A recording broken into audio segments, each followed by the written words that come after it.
Planète Marché en cette séance des trois sorcières où nous avons le plaisir de retrouver sur le plateau de Smart Bourse les trois sorciers de Smart Bourse. Nous avons le plaisir d'être accompagnés ce soir par Romain Daubry, membre de la cellule Info d'experts de Bourse Direct. Bonjour Romain Daubry. Bonjour Nicolas. Bienvenue sur le plateau de Smart Bourse. À vos côtés également Jean-Louis Cussac, trader pour compte propre chez Perceval Finance Conseil. Bonjour Jean-Louis Cussac.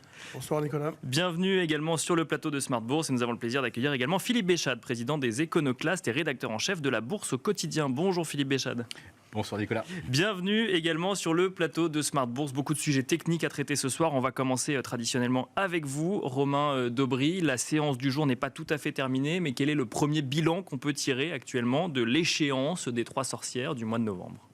L'échéance, donc, elle a eu lieu sur le futur CAC 40 à 16h, avec une progression de 10,43% par rapport à l'échéance du mois d'octobre, à 630 points de progression par rapport au troisième vendredi du mois d'octobre, donc une hausse assez importante.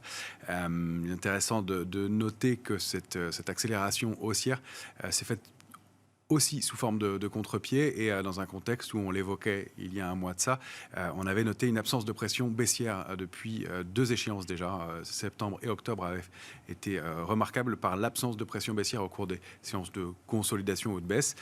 Et on disait que c'était souvent le précurseur à une hausse. Alors on n'aurait pas envisagé une hausse de 10% d'un coup, mais un appel d'air assez marqué et des choses importantes qui sont produites au cours de cette échéance du mois de novembre, avec déjà sur le mois d'octobre mensuel, enfin traditionnel cette fois-ci, la bougie du mois d'octobre qui a englobé celle du mois de septembre et formé ce qu'on appelle un avalement haussier. D'accord. Pas de marché, c'est rare et ça signifie un retournement assez fort de la tendance. La dernière fois sur l'Eurostoxx, ça s'était produit en 2011. Il a été validé donc fin octobre et ça c'est le cas sur tous les indices européens, DAX, CAC et Eurostoxx. Alors, ce n'est pas nécessairement suivi d'un mouvement haussier immédiat, rapide, même si pour l'instant ça se confirme. Il peut y avoir après de la volatilité, mais c'est signe d'un contre-pied fort. On se souvient qu'en début septembre, mi-septembre, les opérateurs étaient assez pessimistes, attendaient une jambe complémentaire de baisse sur le marché pour rentrer. Ce contre-pied a laissé un peu tout le monde sur place. Et puis, le petit chiffre, si on peut dire, de baisse de l'inflation a enfoncé le clou. Et on a débordé sur l'indice parisien, notamment, mais sur l'Eurostoxx aussi, des lignes de tendance baissière qui étaient actives depuis plus d'un an. Donc, on va devoir probablement, peut-être à court terme, consolider un peu ces mouvements-là.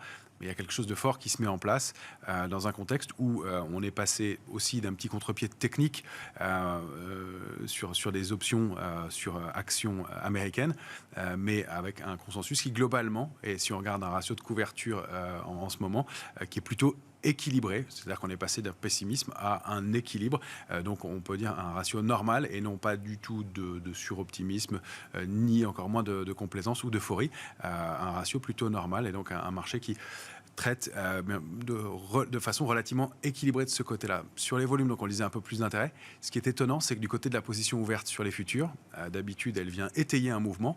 Or là, au cours de l'échéance, eh bien, le S&P a pris 7,70%. La position ouverte n'a augmenté que de 0,4%. Sur l'Eurostoxx, c'est 10,60% de hausse environ. La position ouverte a baissé de 0,64%. Et sur le CAC 40, c'est 2,5% de baisse de la position ouverte, hors séance d'aujourd'hui.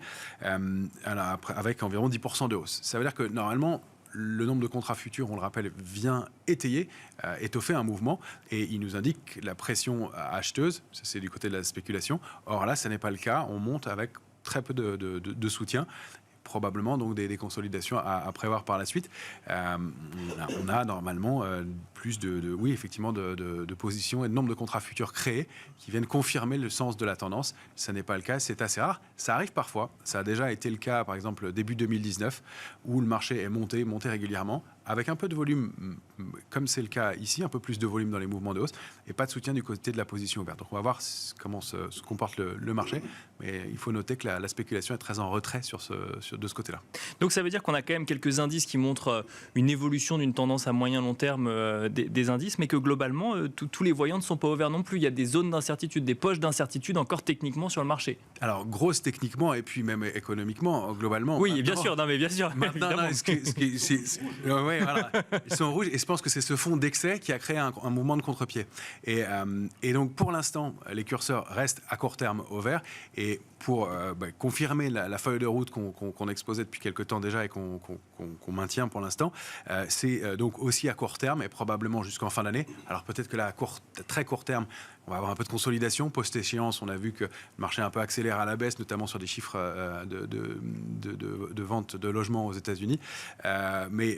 Donc peut-être le prétexte pour consolider un petit peu, une consolidation qui a du mal à se mettre en place. Ça fait 8 jours qu'on est bloqué en partie haute du marché et que à peine 1% de retracement entraîne un rebond de 90 points derrière, voire plus le lendemain.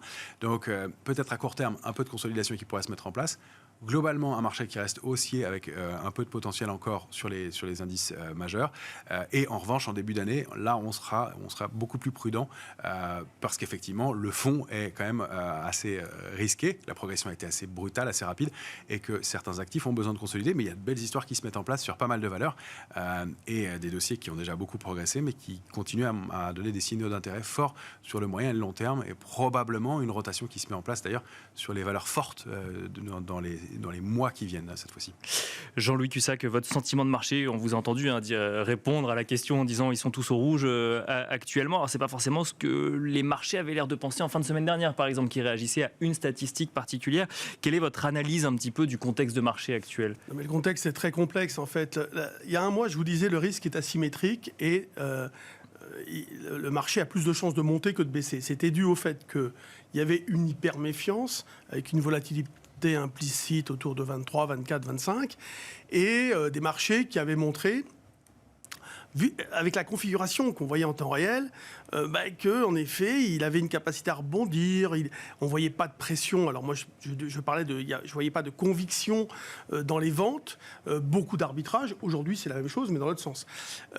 Et donc, voilà, je m'attendais à une hausse. Et je suis quand même surpris par l'ampleur, évidemment. C'est énorme. C'est énorme. Il y a eu des contre-pieds. C'est amplifié par les faits. Alors, FOMO, j'en sais rien, mais un petit peu. Parce que ce qui se passe, c'est qu'entre 6002, là où ça a commencé à franchir les derniers plus hauts, et puis 6006, il y a quand même beaucoup d'acteurs de la gestion notamment qui se disent waouh, quoi, je suis passé à côté, j'ai pas acheté. Il faut y retourner, oui, c'est ça ou... et puis, la question qui se pose, c'est à la limite aujourd'hui, à partir de quand je reviens dans le marché. Difficile à dire, parce que peut-être 6420, j'en sais rien. Moi, c'est ce que j'ai estimé comme potentiel de repli sur un premier retracement. C'est entre 6450 et 6420, on peut avoir des intérêts. Mais j'en doute un peu aussi, parce que la visibilité, est-ce qu'elle a évolué depuis un mois ? Non. La guerre est toujours là, les perspectives économiques sont toujours un peu difficiles, on s'attend toujours à un fort ralentissement de l'activité. D'ailleurs, le pétrole vient de se casser la figure en quelques jours, là. C'est pas pour rien. Donc on s'attend à un fort ralentissement quand même. Alors il y a des grosses sociétés, c'est sûr, des indices qui vont résister probablement. Et c'est pour ça qu'on observe une très grande différence entre vraiment les plus grosses et les moyennes et les plus petites au niveau performance de cette dernière phase de marché. C'est très particulier. On a une ultra-sensibilité au moindre commentaire sur les taux, l'inflation, on surinterprète. Pourquoi ? Parce que je pense... On cherche la bonne nouvelle à tout prix, en fait. Non, mais je pense que les acteurs des gestions sont pas paralysés, mais ils n'ont pas de quoi. Et en plus, là, avec décembre, c'est pas le mois, normalement, on prend des initiatives en gestion. Mais ils n'ont pas de quoi, si vous voulez, avoir confiance. Donc, ils restent méfiants. Et du coup, le marché monte sans eux. Et il n'y a que de l'algo là-dedans. Moi, sincèrement, dans cette hausse, on voyait que des LVMH, Total, vous preniez les 5 plus grosses de l'indice, elles ont explosé. Il y a d'ailleurs, je vous dis, même dans l'indice, des divergences fortes entre les grosses et les petites. On l'a vu avec encore Bouygues, là, qui s'est pris une forte baisse hier, qui se reprend aujourd'hui, c'est un peu. Mais vous pensez que c'est que de l'algo ? Parce qu'on entend quand même souvent des commentateurs ou des analystes effectivement échanger sur ceux qui pensent qu'effectivement il est trop tôt pour crier victoire sur ce chiffre de l'inflation et ceux qui commencent à y voir une tendance, par exemple, si on se base juste sur ce chiffre de jeudi dernier. Moi, je lis beaucoup de commentaires, peut-être comme vous, d'économistes, d'analystes, etc. Déjà, il y a des divergences d'opinion, mais leurs opinions ne sont pas clairement définies. Ils disent que voilà, il y a de forts doutes. Ils expriment quelque chose, mais en montrant qu'ils doutent énormément de ce qu'ils disent. Et c'est normal. Là, en l'occurrence, c'est normal. Il dit, ouais, bon, on pourrait penser que, etc. Mais on voit simplement un marché qui surréagit avec une vitesse terrible. La vitesse des mouvements est très importante. Donc, ce n'est pas des humains derrière ces mouvements, ce sont des machines. Il n'y a pas le choix. Ça va trop vite. Les humains ne réagissent pas aussi rapidement. Donc, voilà, on est monté par paliers brutaux. Parfois, en une heure, on prend 2%, 2-3%. Partant du point bas, à un moment donné, on a pris 4% avec une vitesse incroyable. Donc, si vous voulez, c'est pas très sain. Et je vais rejoindre ce que disait Romain. Il n'y a pas de... en cas de repli, la question qui se pose était, donc, est-ce que les gérants vont revenir ? Ils vont se dire, si ça baisse, c'est peut-être des mauvaises nouvelles. Et comme l'environnement n'a pas évolué, ils vont rester dans l'attente. Sauf qu'à un moment donné, évidemment, ils ont peur de quoi ? D'un mot positif qui fait que le marché prend 200 points. Donc, ils vont peut-être commencer à mettre un doigt dedans. Mais je veux dire par là, vers 6420, encore une fois. Mais ce qu'il faut avoir en tête, c'est cette fragilité, quand même, quelque part. En cas de mauvaise nouvelle, il peut ne rien avoir, si vous voulez. On peut tomber de 400-500 points très facilement. Mais s'il y a mauvaise nouvelle, pour l'instant, ce n'est pas le cas. Et de toute façon, la volatilité implicite étant de passer de 24 à 17, pas de la complaisance, 17, c'est élevé encore. Mais on voit que ça lâche un peu. Les protections, ils en prennent moins. Ils se disent, ça nous a coûté cher, on n'est pas suffisamment dans le marché, etc. C'est très technique, c'est très particulier et intéressant, mais c'est très subtil. Il faut vraiment travailler avec les dérivés. On est, sincèrement, l'investissement long terme aujourd'hui, c'est pas que c'est pas possible, mais comme on gagne 15% en 3 jours, le long terme, il a duré 3 jours. Mais alors, avant de passer la parole à Philippe Béchade, pour bien comprendre ce que vous nous dites, c'est que globalement, on a des gérants qui ont peur une sorte de FOMO quelque part sur le marché, mais qui du coup, il y aurait plus d'opposition entre conviction de marché, mais simplement une peur de passer à côté d'une hausse dictée par des algorithmes. Je pense qu'ils sont passés à côté. Beaucoup sont passés à côté. Beaucoup. 20% en un mois. Oui, bien sûr. Oui. Non, mais beaucoup sont passés à côté. Le discours disait clairement, on veut acheter sur repli, on attend une dernière jambe de baisse. Il y avait cette volonté, le mot capitulation, on l'entendait quasiment systématiquement. Mais donc ça voulait dire quoi ? Ça veut dire qu'il y avait du cash disponible et prêt à être investi. Il y a ce contre-pied énorme du mois d'octobre qui commence plus bas que le mois de septembre. C'est ça que ça traduit, cet avalement haussier. On ouvre plus bas en octobre qu'au mois de septembre et on clôture plus haut. Donc il y a un contre-pied gigantesque et qui ne laisse pas le temps d'entrer. Ensuite, il y a un peu meilleure nouvelle et on voit que le marché a envie de chercher les bonnes nouvelles en ce moment. Alors il y a quelques détentes, l'éventuel pic inflationniste, le dollar qui baisse un peu, l'adoucissement du discours de la Fed, il y a tous ces éléments, on peut aller les chercher. Techniquement, ce qu'on a vu, c'est ce cash disponible, quelques contre-pieds techniques sur des positions un peu pessimistes et puis surtout, moi j'y vois en revanche plus d'accumulation sur le moyen long terme depuis juin dernier, où on a formé un point bas.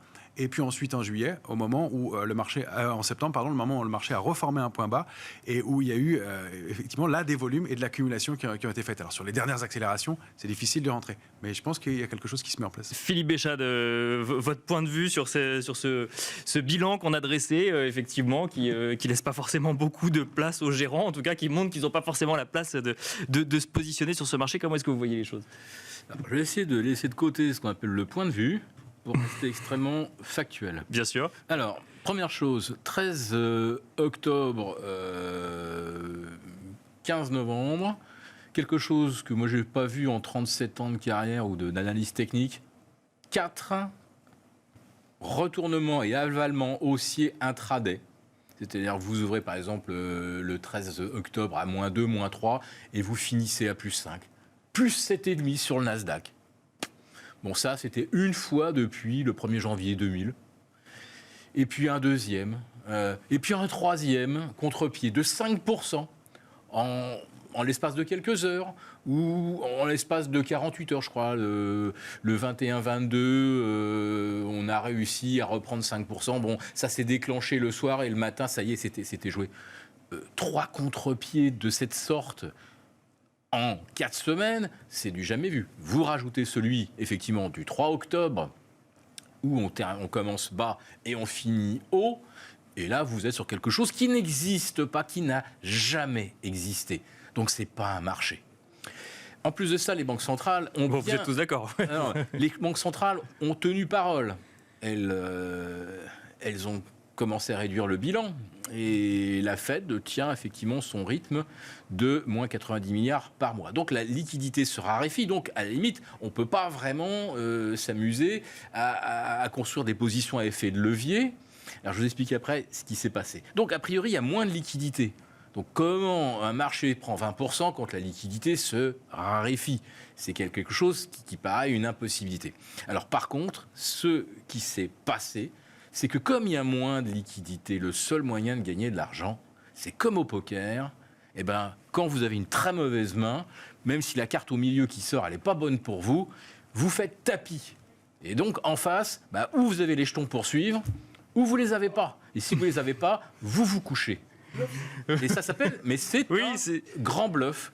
C'est-à-dire que les positions qui sont prises en apparence, qui ont l'air de vouloir jouer le rebond, un futur radieux, en fait, tout ça n'existe pas. Mais comment ça, tout ça n'existe pas? Elles sont bien là, les positions. Mais elles sont là, mais elles sont là uniquement pour détruire en face des positions de gens qui sont short ou qui ont vendu des contrats parce qu'ils se disent, tiens, le marché vient déjà de reprendre 12-13%, ça n'a aucun sens.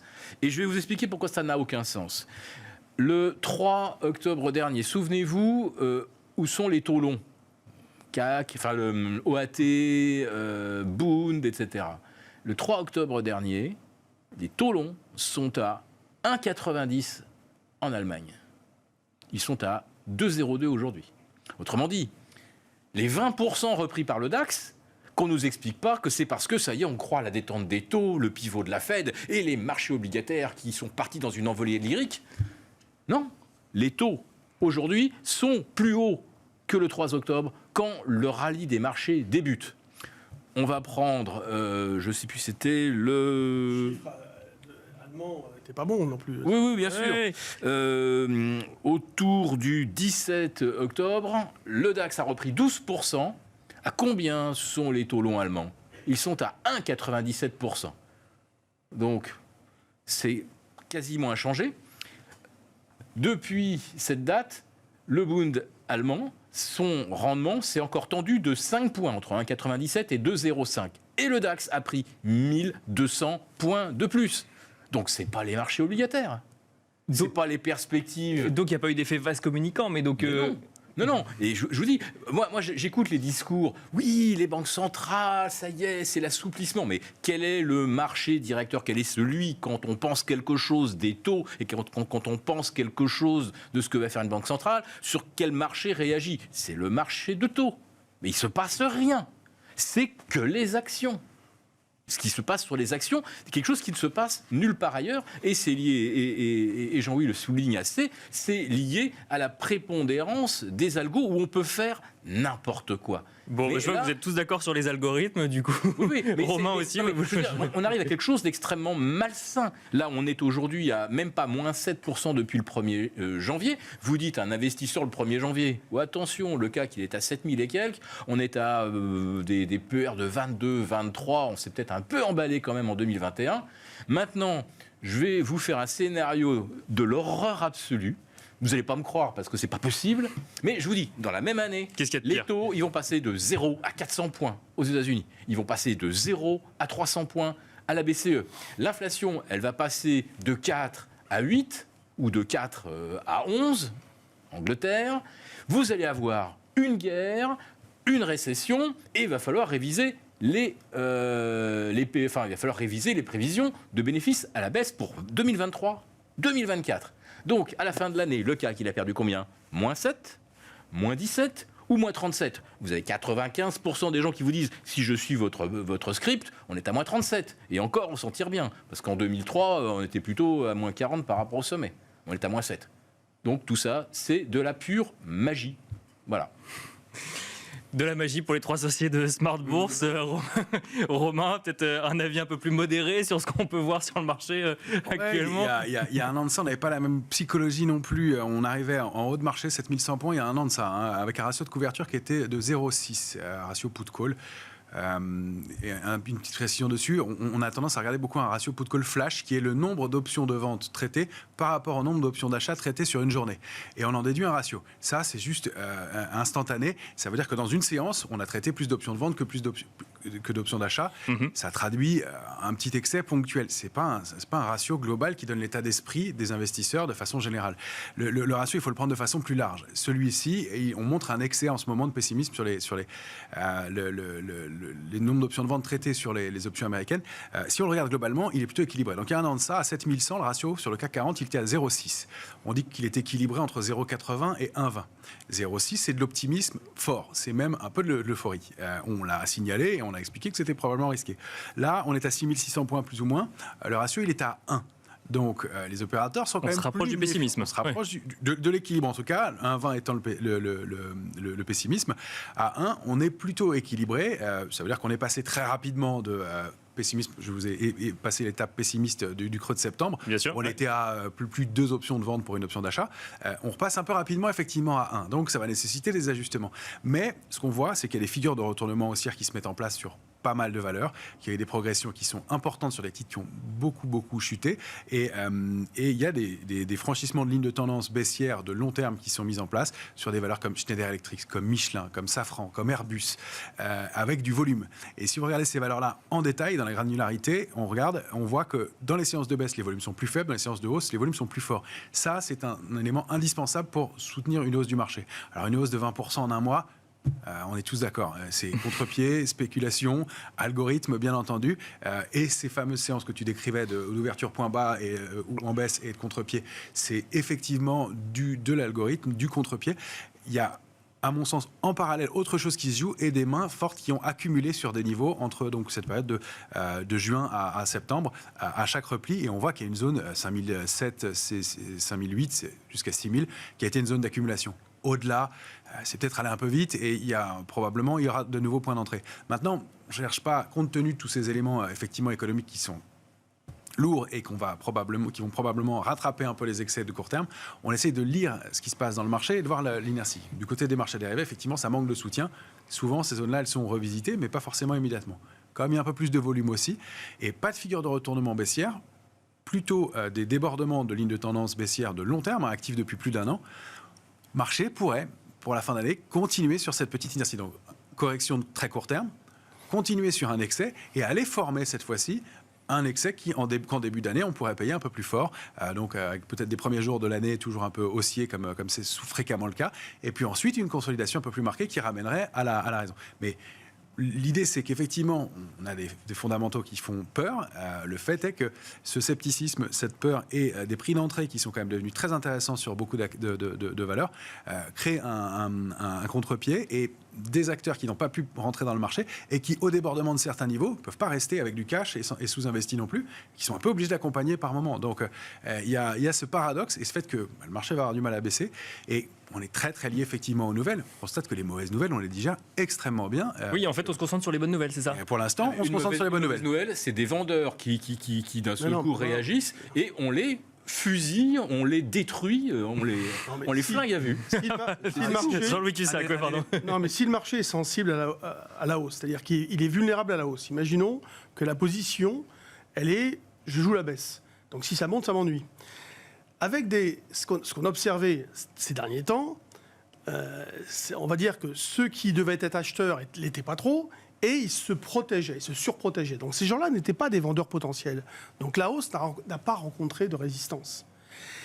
Ensuite, à nous entendre, surtout avec Philippe, on est dans un mouvement qui est, mais il n'a pas tort, à l'opposé total de ce qu'on aurait attendu en tout cas. Économique, de la situation géopolitique, de la situation économique, des perspectives.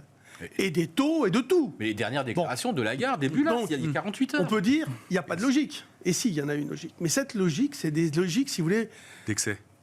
Endogènes au marché. Non, mais en fait, il faut comprendre que les marchés, c'est à la fois simple et complexe. Parce que c'est pas simplement j'achète un titre et j'attends que ça se passe. C'est des options, des phénomènes d'arbitrage, d'anticipation. Sur les options, on a un marché qui est gigantesque. Donc c'est la queue qui remue le chien, si vous voulez, à un moment donné. Donc si vous anticipez le fait que le marché va baisser, si vous l'avez anticipé, si vous vous êtes protégé, vous n'êtes plus vendeur. Donc il y a la moindre bonne nouvelle qui va vous embêter.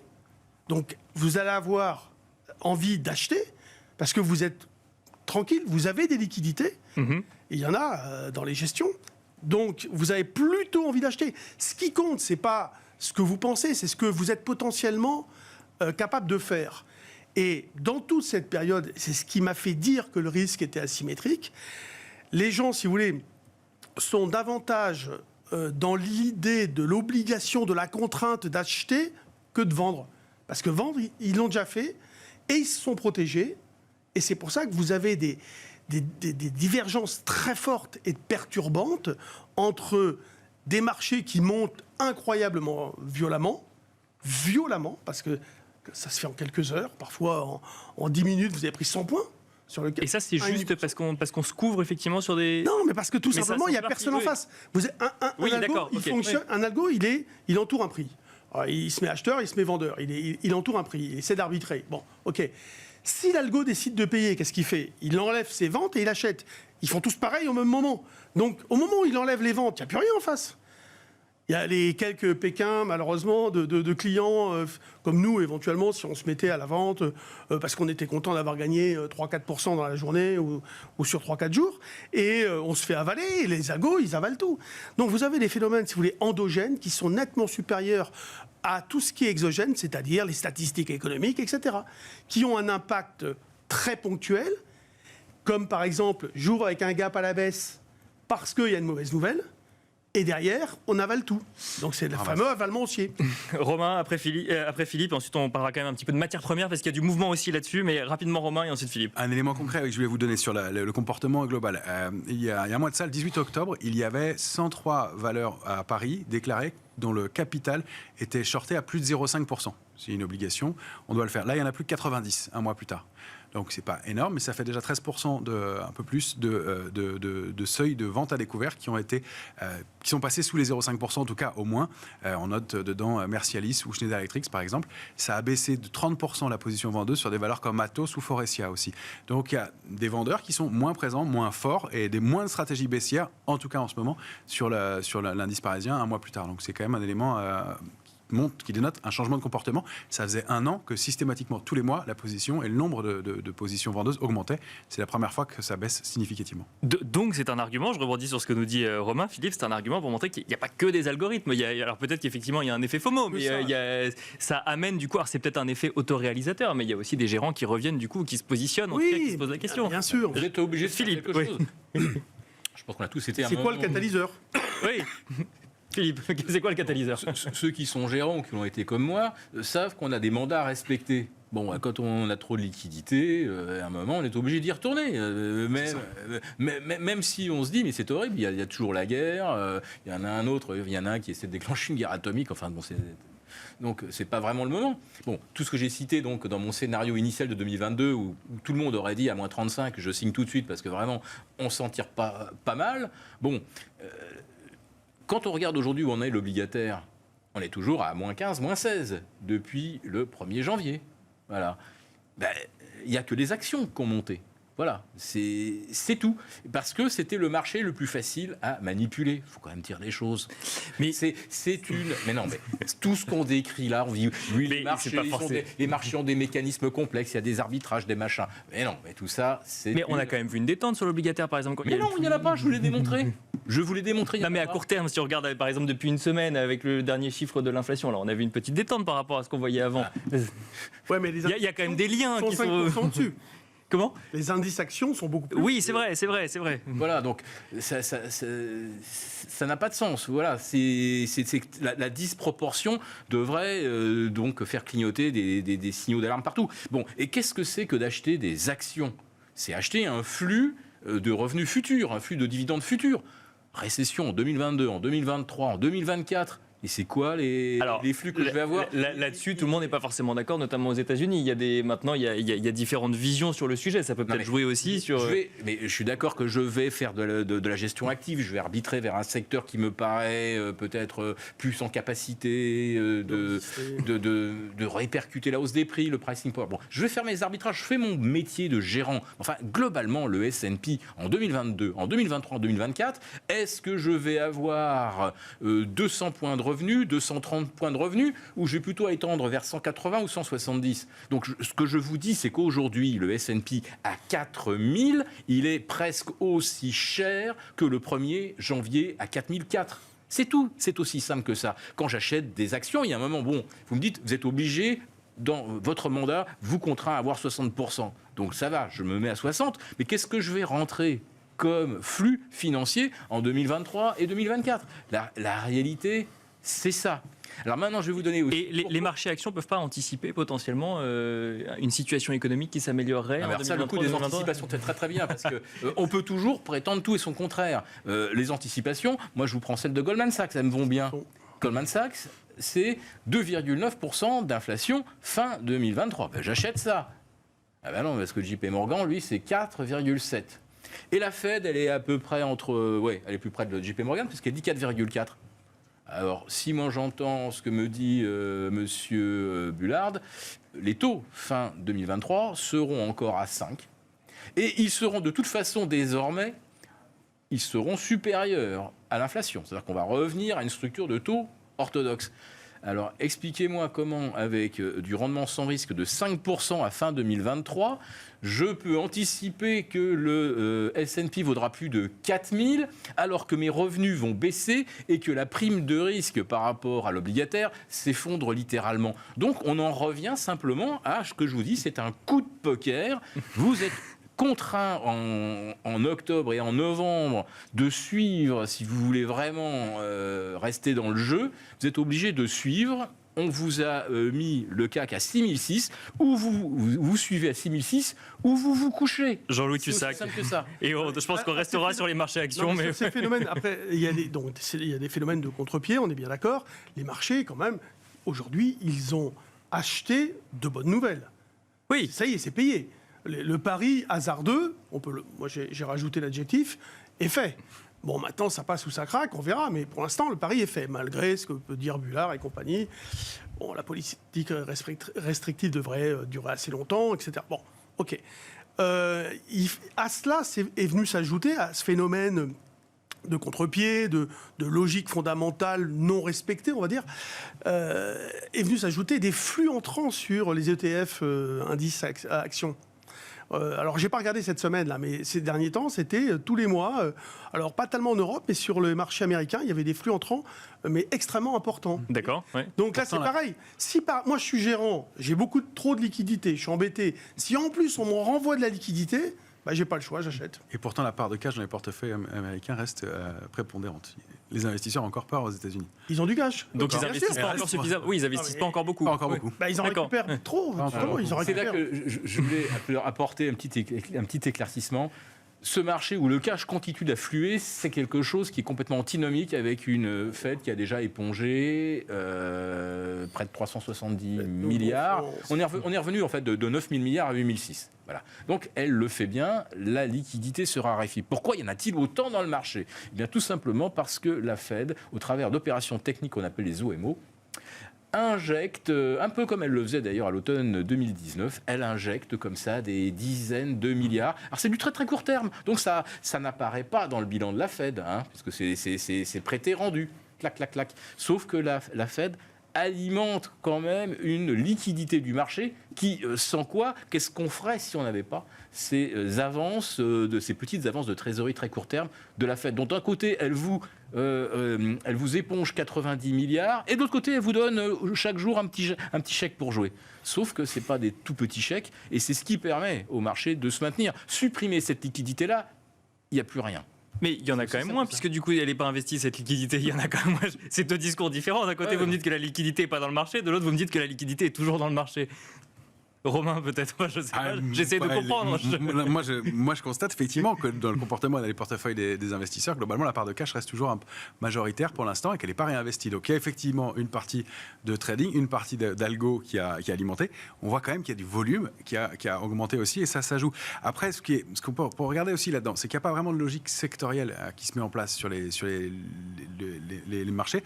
Là, il y a eu des secteurs qui ont rebondi beaucoup plus fort. Le secteur technologique, notamment en Europe, qui s'est particulièrement bien comporté, qui en un mois arrive déjà en surachat. C'est quand même rarissime, effectivement. Mais ceux qui comportent le mieux, qui sont les plus forts pour l'instant, c'est banque, techno, assurance. Et il y a toujours les secteurs liés à l'énergie. C'est plus une séquence, à mon avis, où il faut regarder du côté du stock picking. Il y a énormément de choses à faire de ce côté-là. Il y a eu des parcours énormes. Trigano, Engie, Amundi, Calray, OVH, je les cite un peu en vrac, mais JC Deco qui revient de très loin aussi, effectivement. Et puis, il y a des choses qui se mettent en place, qui sont encore abordables, accessibles sur les niveaux actuels. On voit des dossiers avec Score, on l'a cité déjà il y a quelques temps, mais qui donnent des niveaux intéressants d'accumulation. Capgemini, Stellantis aussi. Là, on parle de valeur chère. Le PE est de 3 maintenant. Schneider Electric, Safran, Airbus, Equasens pour des plus petites valeurs, Aubet, Neurone, Believe, Interparfum ou Esker. Voilà, il y a des structures de retournement qui se mettent en place. Il y a des niveaux d'accumulation. Alors, ça va peut-être être encore volatile. Il va probablement y avoir un peu d'excès à digérer. Et nous, on le voit plus tôt, je vous le disais, pour le début de l'année. Mais je pense qu'il y a des choses qui se mettent en place. Et effectivement, ce cash n'est pas investi en totalité. Et il y a probablement des histoires intéressantes. À long terme. À moyen terme, on n'a pas de visibilité. On arrive dans cette période de l'année où justement le facteur météo va être aussi un game changer. Et ça va être quelque chose à surveiller dans les mois qui viennent. Pour l'instant, on n'a pas de faiblesse, pas de signaux de retournement. Jean-Louis Cussac. Et pourquoi le pétrole a perdu 13%? Ah ça tombe bien parce que je voulais parler de matières premières sur les 3 minutes qui nous restaient. Je vous ai vu arriver. Ouais, Non, mais c'est vrai, pourquoi le pétrole a perdu 13%? Si c'est pas aussi parce que les investisseurs anticipent une baisse significative de l'activité en 2023. Probablement, enfin j'imagine que... En tout cas, à chaque fois, c'est comme ça qu'on l'a expliqué, ces derniers temps, en dehors de l'OPEP et des réunions. Mais là, en l'occurrence... le repli est quand même assez puissant, assez fort. Depuis hier, il a énormément accéléré. Bon, voilà. C'est ça qui est étonnant, parce que, encore une fois, il y a des prises de conscience de situation qui font que, du coup, j'ai pris mes précautions. Voilà. Et du coup, après, je ne suis plus acteur de la vente potentiellement.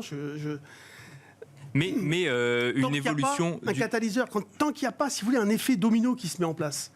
Et j'ai toujours répété ces derniers temps, l'effet domino ne peut pas arriver avec des vols implicites extrêmement élevés, notamment sur les indices actions, mais c'est un peu partout pareil. On a des vols implicites extrêmement importantes. Donc ça veut dire que les gens se préparent, anticipent le pire. Donc le pire ne vient pas. C'est tout. Il ne vient pas boursièrement. Parce que dans le réel, oui, sur les marchés. Le modèle économique allemand, mais il est mort. Mais enfin, qu'est-ce qu'on paye sur 2023 quand on achète le DAX à 14 400 ? Bon sang. Oui, mais c'est comme ça qu'il explique. Là, à l'instant, je suis obligé d'acheter. Mais vous achetez quoi ? Il y a un moment où la réalité va rencontrer la valorisation des actions. Ça va pas forcément très très bien se passer. Puis après, vous avez toujours des belles valeurs. Voilà. Donc, j'allais réagir à ce que disait Philippe. Si je vous dis que la saison des résultats a plutôt été résiliente, vous allez me répondre que pas du tout. En Europe, on a un effet dollar qui est énorme. C'est 15% pratiquement des résultats. Donc. Par contre, les perspectives 2023, il y a beaucoup de timidité, on va dire, dans les guidance. Il n'y a pas beaucoup d'annonces. Enfin, il reste... Oui, bien sûr. D'où le calendrier plus prudent pour début 2023 et la prochaine saison des résultats, en effet. Donc, et en attendant, effectivement, il y a une inertie. Sur le Brent, il a tenté de déborder une ligne de tendance baissière qui était active depuis mars. Il est passé quelques jours au-dessus, il est repassé brutalement en dessous. Ça va plutôt dans le sens d'une baisse de l'inflation. Et donc de mieux pour... certaines valeurs en tout cas, et pour le sens de la politique. En tout cas, moi je prends un pari, c'est que si Erdogan... Il y en aura eu ce soir, mais... non, mais si Erdogan, comme il s'y engage, ferme le Bosphore et les Dardanelles aux pétroliers russes, aux navires russes, à partir du 1er décembre, ça m'étonnerait que le pétrole finisse à la baisse l'année 2022. Alors, peut-être qu'il changera d'avis, mais attention quand même. Là, le géopolitique va pas être complètement neutre non plus. Le géopolitique peut jouer quand même effectivement sur la tendance des matières premières. Alors on va devoir s'arrêter là-dessus, effectivement. On n'aura pas pu parler des métaux également qu'on aurait pu mettre en lien avec. Et pourtant, il y a des choses à dire sur les métaux. Merci beaucoup en tout cas Philippe Béchat, président des Éconoclastes et rédacteur en chef de la Bourse au quotidien. Merci Jean-Louis Cussac, trader pour compte propre chez Perceval Finance Conseil. Et merci Romain Debry, membre de la cellule info d'experts de Bourse Direct. Merci à vous de nous avoir suivis. On se retrouve tout de suite dans le dernier quart d'heure de Smart Bourse.